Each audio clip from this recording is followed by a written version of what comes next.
قبل از اینکه بریم سراغ داستان، خواهش میکنم کانال رو سابسکرایب کنید. ممنونم که ازم حمایت میکنید. باران میبارید، قطره های آب روی شیشه های کافه سرازیر میشدن و نورهای خیابون رو تو خودشون میشکستن. موبایلم رو میز گذاشتم و دوباره پیامو خوندم. اگه پیشنهاد رو قبول کنی، حقوق ماه اولت امشب واریز میشه. آدرس هتل آینه، اتاق 42. دستم رو لیوان قهوه نیمه خوردم گذاشتم. واقعا دیوونگی بود. کی حاضر میشد فقط برای اینکه شبا 5 دقیقه توی اتاق بمونه چنین پولی بگیره؟ ولی من چاره ای نداشتم. بدهی، اجاره خونه، حساب بانکی خالی. شاید این دیوونگی یه فرصت بود. 1 ساعت بعد جلوی هتل آینه ایستاده بودم. ساختمون بزرگی بود با نمای سنگی و پنجره‌های بلند که نور زرد آرومی از اونا بیرون میزد. دربان با کت‌شلوار مشکی درو برام باز کرد. انگار انتظارمو داشت. خانم نیکزاد، خوش اومدید. اتاق 42 تو طبقه 6. چرا حتی اسممو میدونست؟ در حالی که دلم پیچ میرفت با آسانسور بالا رفتم. راهروی طبقه 6 باریک و بی صدا بود. از کنار درها که رد می شدم شماره اتاق را نگاه کردم. 39 40 41. ایستادم. اتاق 42.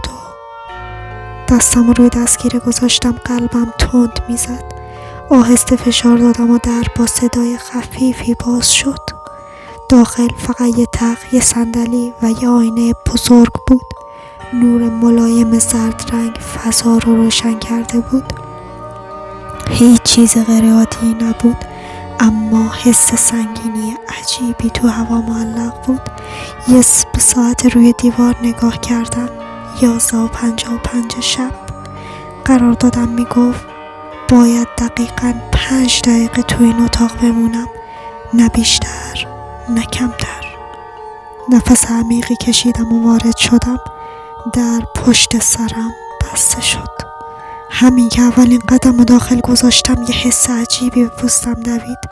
انگار که کسی کنارم ایستاده باشه، ولی اتاق خالی بود. 1 دقیقه گذشت. 2 دقیقه. 3 دقیقه. ناگهان آینه روبروم تار شد. انگار که یه بخار نامری روش نشسته باشه. قلبم یخ زد. یک جمله روی آینه ظاهر شد: بر نگرد. نفسم بند اومد. سرمو برگردوندم. نه، شاید یه شوخی بود، اما تمام موهای تنم سیخ شده بود. 4 دقیقه. هوای اتاق ناگهان سرد شد، اونقدر که انگار وسط یه زمستون بی‌رحم ایستادم. صدای آروم تو گوشم زمزمه کرد: نباید اینجا باشی. جیغ کشیدم و به در حمله کردم. دستگیره رو چرخوندم اما در باز نمی شد. 5 دقیقه تموم شده بود. طبق قرارداد باید در باز می شد، اما قفل مونده بود. نفسهای تندم تو هوا بخار می شد. به آینه نگاه کردم و این بار خودم رو ندیدم. جای من یه زن دیگه اونجا بود با صورتی شبیه به من، اما چشمایی کاملا سیاهون. لبخند زد. آهسته دستشو بالا برد و روی آینه نوشت: حالا نوبت توه. همه چیز تاریک شد. چشامو باز کردم. تاریکی مطلق. قلبم تند میزد. دستم روی زمین کشیدم. سرد و مرطوب بود. انگار روی سنگ ایستاده بودم. بوی خاک نم زده و یه چیزی مثل آهن زنگ زده توی هوا پیچیده بود. صدایی تو گوشم نجوا کرد: دیگه اونجا نیستی. نفسم بند اومد. این صدای خودم بود، اما خالی از احساس. خفه، آروم و مرموز. یه نور ضعیف از دور سوسو میزد. تنها چیزی که میتونستم ببینم سایه لرزونی بود که روی دیوارای سنگی کشیده شده بود. جلو رفتم. هر قدمی که برمی‌داشتم حس می‌کردم زمین میلرزه. انگار که این دنیا واقعی نباشه. اما اگه واقعی نبود، چرا قلبم اینطور دیوونه وار میزد؟ با آینه بزرگی رسیدم. شکسته و ترک خورده، اما این بار خودم رو تو اون نمیدیدم. دختری اون سوی آینه بود. دختری با چهره من اما لباسهای سفید کهنه و چشمای سیاه گود افتاده. دستشو بالا آورد و با انگشت روی سطح درخورده آینه نوشت: نوبت توئه که جای من بمونی. چیزی تو دلم فرو ریخت. تو کی هستی؟ صدام لرزید. چهره دختر تو آینه کش اومد، انگار که شیشه آینه موج برداشت.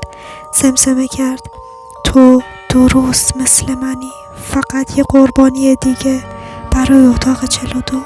یه صدای کرکننده ناگهانش پشت سرم بلند شد. صدای قفل شدن یک در تمام بدنم یخ زد. اگه اینجا اتاق 42 نبود، پس من کجا بودم؟ سایه‌ای تا تو تاریکی تکون خورد. دستی یخزده شونم رو لمس کرد. جیغ زدم اما هیچ صدایی از گلوم بیرون نیومد و بعد تاریکی مطلق همه جا رو گرفت. سرم گیج میرفت، انگار از یک کابوس بیرون آمده باشم، ولی اینجا هنوز تاریک بود. هنوز بوی نم آهن توی هوا بود. سکوت سنگینی تو فضا پیچیده بود. من دیگه تو آینه نبودم. دختر روبروم، یا بهتر بگم نسخه‌ای که جای منو گرفته بود، با آرامش لبخند زد و گفت: تموم شد. حالا دیگه نوبت توئه. و تمام بدنم از وحشت یخ زد. اما ناگهان صدای تیک تاک کند ساعت تغییر کرد.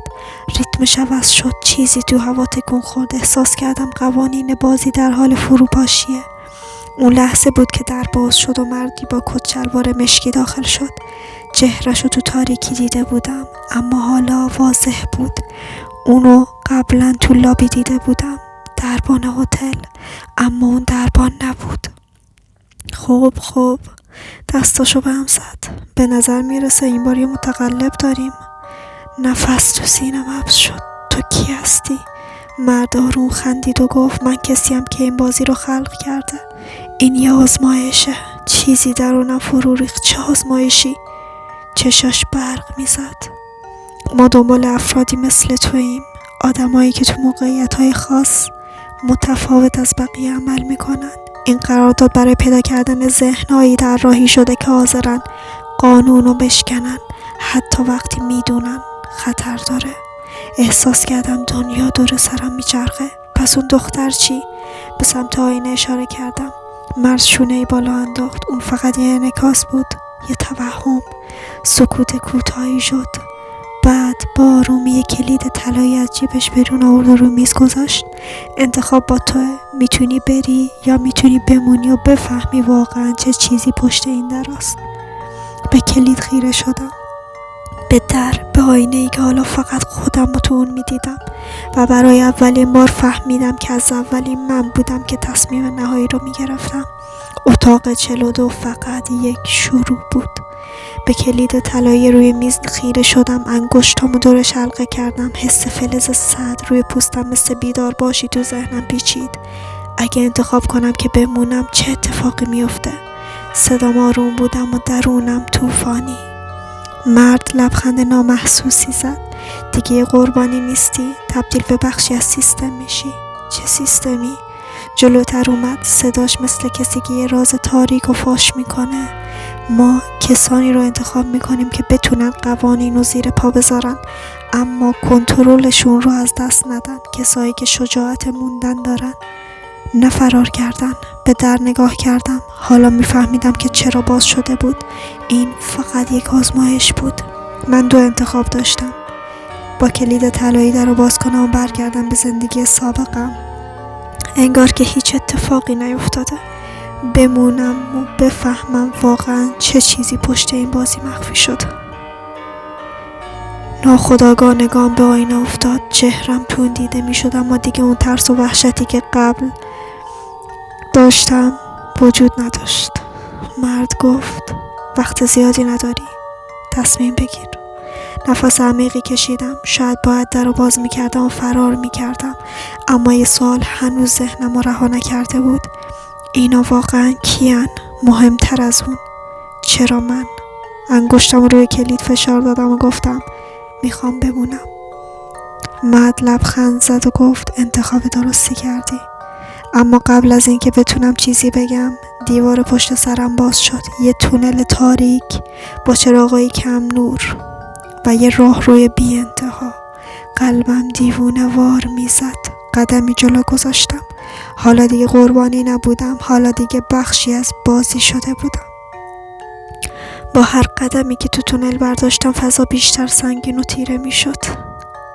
تونل تا جایی ادامه داشت که به یک در بزرگ و چوبی رسیدم. اینجا دیگه انتخابا از من گرفته شده بودن. با دست لرزون دستگیره رو گرفتم و در رو باز کردم.